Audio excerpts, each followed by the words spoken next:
Hi everybody, Moon here.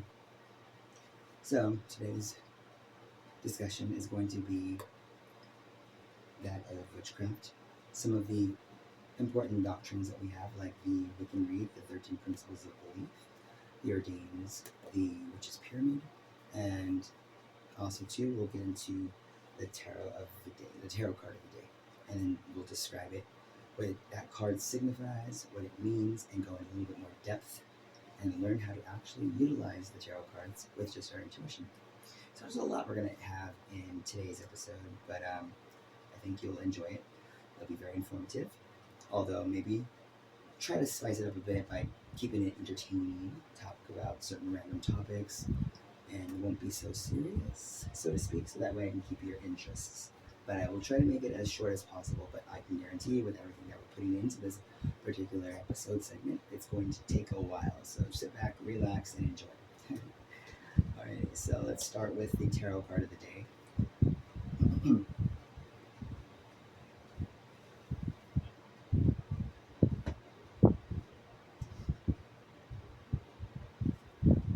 Alright, tarot, reveal to me with one card what I and the audience should know for today, being that of September 4th, 2025.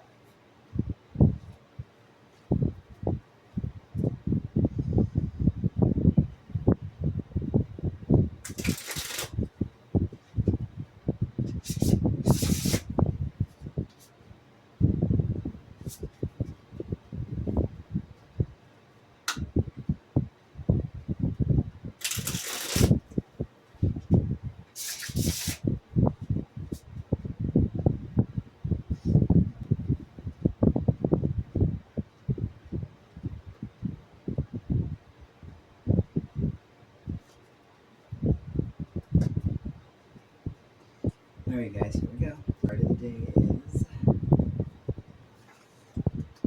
bam, the Hangman reversed. Now, I'll just go ahead and give you guys a brief. There's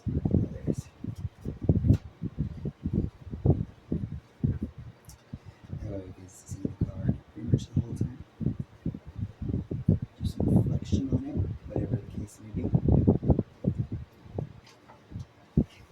So, the Hangman reverse. Can you guys think of it right off the back of your head? Or what does your intuition, your gut feeling say that card actually means? Now, if all of you guys are saying, oh gee, we don't know, isn't that what this episode is supposed to help us with? Well, yeah, it is, but I also encourage you guys to utilize that intuition, of course. It's going to be the first thing, or the first whatever pops into your head right when you first see it. So since it's reversed, you're going to see it standing upright, but yet it's hanging from a tree upside down, but it's not. So technically speaking, that would mean what? The Hangman is seeing things for what they really are. He's still, however, still bound, still unable to fully grasp his reality. He's unable to fully understand what's going on around him. Still stuck in a hazy mindset. The Hangman is changing his ways slowly, whether it be for good or for bad. However, the actual meaning here says that the Hangman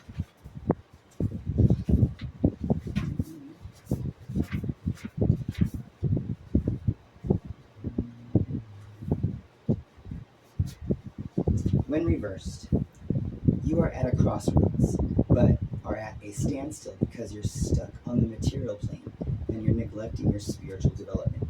Denying your real needs could be causing depression, dissatisfaction, or apathy. You feel that any effort will be futile. So this is because you are not being true to who you are and who your inner self wants you to be. You may be sacrificing yourself because of a matriarch complex or indecision. It's time to end such behavior and commit yourself to a worthwhile goal that will lead to a higher good for yourself and those around you, even if it means turning your world upside down. So, there we go. Although that was a much, much better meaning. So hopefully that actually resonates with you guys. It should, I'm hoping, because tarot is never wrong. although it can be wrong in the very beginning, and sometimes you're not so uppity but up to the rhythm of the drummer of your own beat. So basically saying that if you're not fully up to par, if you're not fully 100% witchy or 100% yourself, I don't recommend doing anything spiritual because you're not going to feel it. You're not going to be. It's just like it's just gloomy and just stagnant. It just doesn't resonate. If you do it because you feel good, or because you just have to do it, or you're slumming to do it. Just do it when you want to do it, when you feel the need, and when you feel empowered. That's all. And then you'll embrace it more, and it'll work better for you. Let's get on to the topic of today, and that, of course, is witch doctrines. But I want to go ahead and read to you guys this first. Everyone should know this because if you don't, it's okay. I get it. You're a witch probably, or some other pagan type of tradition. But if you're Wiccan and you don't know this, I can't say shame on you, but I can say, how do you not know this? As a Wiccan, especially in the very beginning stages, this is like one of the main things you learn. You learn everything that is Gardnerian, traditionally put in the Book of Shadows. The charge of the goddess, the charge of the god, the Wiccan read especially. The 13 principles of belief, the 13 goals of a witch, the myth of the descendant of the goddess, like the origin story, the birth story of the universe, the gospel of Aradia. All those are so important, and there's much more. But the main ones are these, for example, and I'm just going to read it off. I'm just going to read one in particular, and I'm trying to find it. Here we go. The Witch's Creed. Now this is pretty much like the Wiccan Read and the Witch's 13 Principles of Belief all together in one, kind of, so to speak.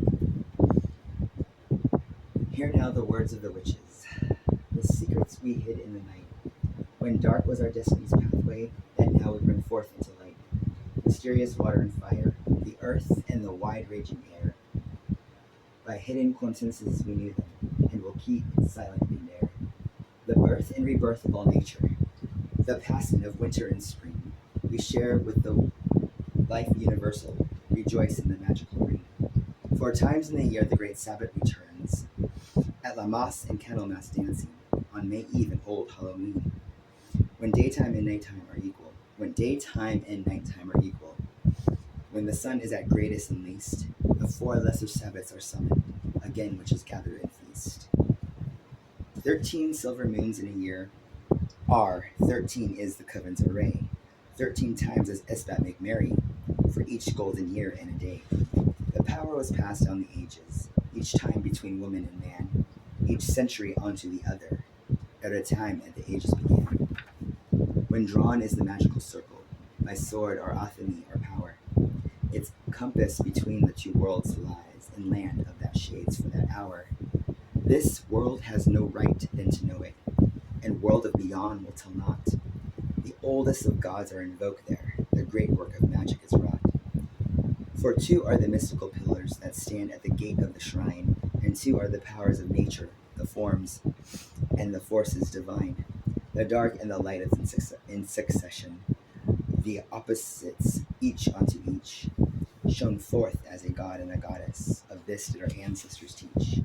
By night he's the wild wind's rider, the horned one, the lord of the shades. By day he's the king of the woodland, the dweller in green forest glades. She is youthful or old as she pleases. She sells the torn clouds in her bouquet, the bright silver lady of midnight, the crone who weaves spells in the dark.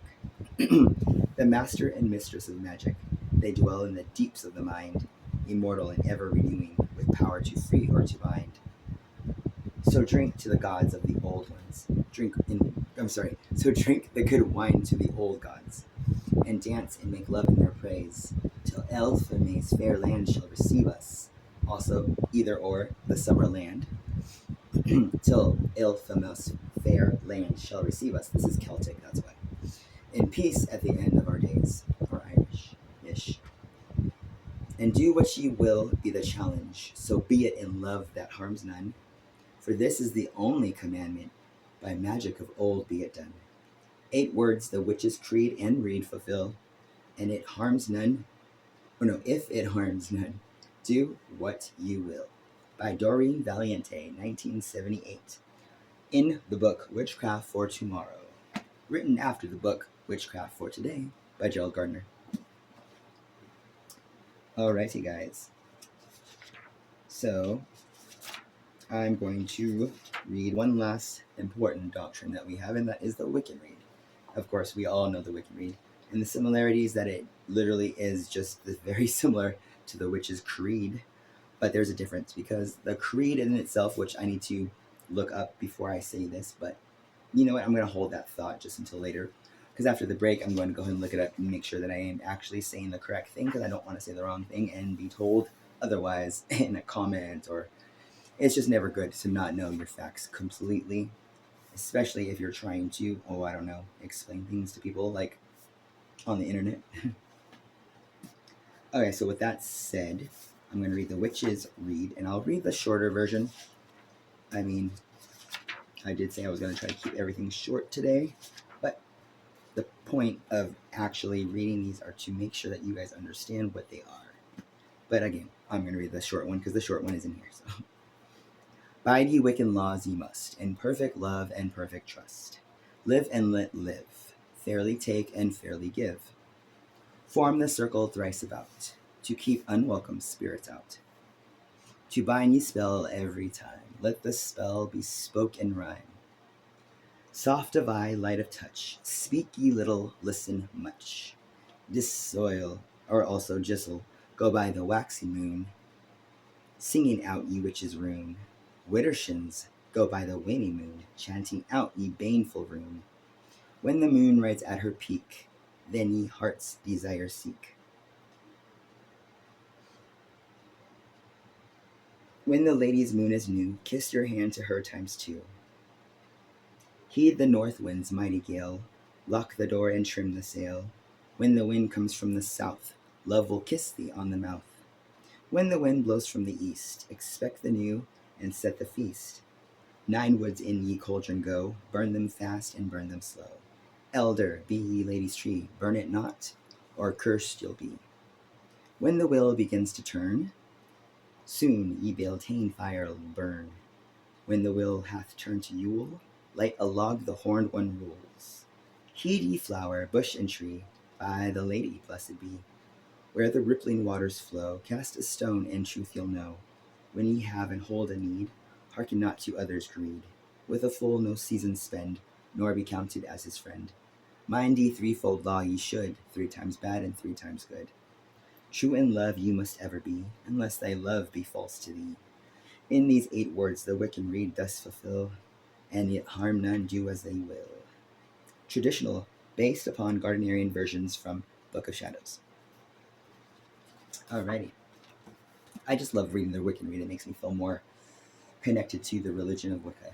I don't know about you, but it's always good, I think, personally, from what I was taught, to every quarter, full moon, or even every esbat, try and recite that particular segment. Always try to recite it because it's basically it's the heart of it all. It's summed into one, and plus it's the Wiccan Read, guys. Come on, if you're Wiccan, however.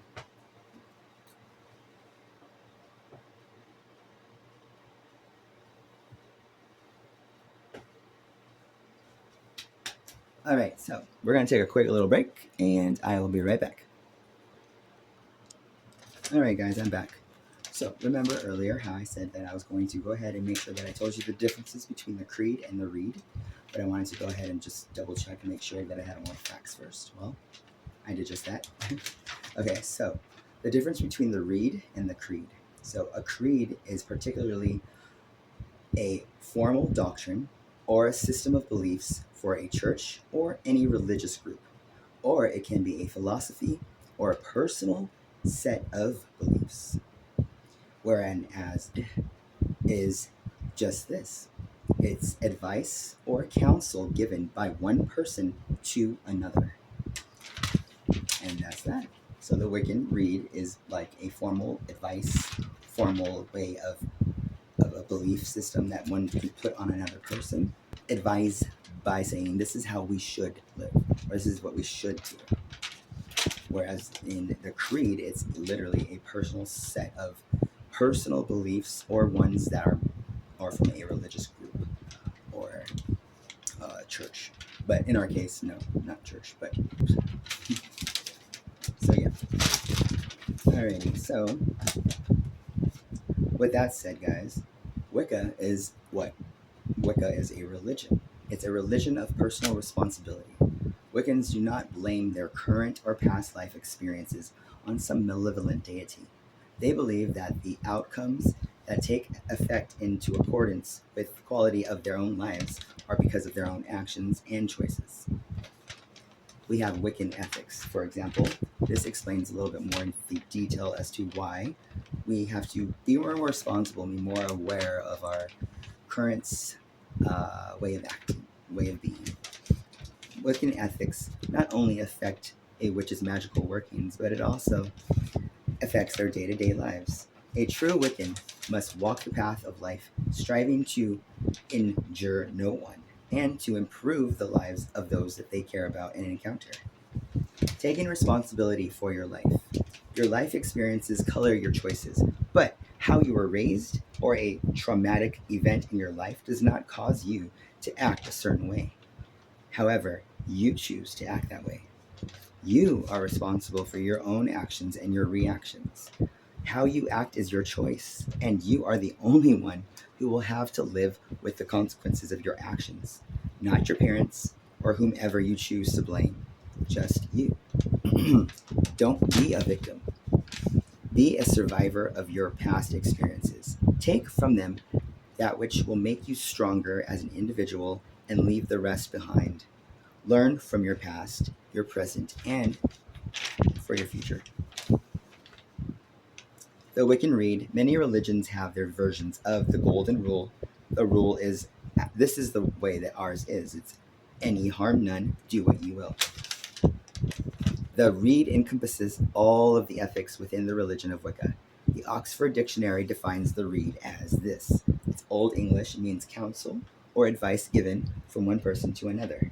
You must never do anything mundane or magical without first considering the ramifications of your actions and how they will affect those around you. Because, truth be told, magic should only be used for, yes, your own self. Because in order to change your world, to change your reality, you need to start with your perception, how you perceive everything around you. And then you'll see the magic really fall into place. Yes, it seems a little bit less magical and more psychological, or even better yet, psychology. Psychology and the mind itself, those are very powerful things and aspects of witchcraft. I'm not just witchcraft, but in Wicca, in every magical aspect. Because we not only need to shift our mindset, to shift our consciousness into a different brain wavelength, into the theta, into the beta, we have to shift our brain.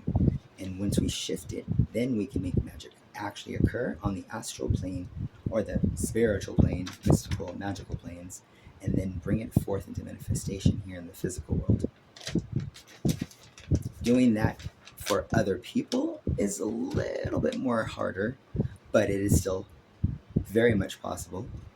I mean, that's what we do when we do prayer spells. For example, like Christians do it all the time. They have a more of a vast amount of people doing it, and henceforth, that's what we always said: more than one witch doing a spell is more powerful than a witch doing it alone, because of the collective energy that comes with it. It is so vast and so impactful that it can create miracles, and not only for them but for us, because we're the ones who kind of technically started the whole thought form and the, of course, manifestation. Like, all of that is all rooted in what again? I wonder. Magic. But nobody talks about that, don't they? And I just think it's all a mindset. It's different now. Let's call it something like, I don't know, manifestation, or using intuition, or using your intentions to manifest your changes, by creating a visual board to manifest your goals. Like, come on, people. This is all witchcraft in literal layman terms for the dumbfounded. No offense, but I'm just saying. It's funny how people are utilizing the craft and not even realizing it. It just dumbfounds me. But yet, no, it's okay, because witchcraft is still evil. It is still bad. Yeah, people, look and see what you're actually doing nowadays. I mean, come on now. What else can they possibly seriously do and put under the microscope and say is evil? I mean, I'm telling you, next time it's not going to be just, I mean, it already was us, but I bet it's you now. Next time it's going to be, oh, I don't know, the freaking, I don't know. I don't want to say anything that's going to be derogatory or it manifested somehow, but it'll be just a random dog that looks, I don't know, like it's on a crack or something. Like, oh my God, that's the devil. Just anything they can muster or they don't like, they'll just put under the radar. Sounds like the police do that too. I'm just kidding. I don't hate y'all. Some, not all. And I don't mind saying that either. Y'all know who you is. Okay, anyways. I will probably have to edit that. Alright, so that's it. Alright guys, I know it was long and yeah, but you did it with me. So yes, we managed to get through this episode. And yeah. Alright, so if you guys have any other questions or any other things you would like to discuss topic-wise on the craft, please feel free to leave me comments and or messages, DM me, and we'll go ahead and answer some of those, if there are any, in the next segment. Bye.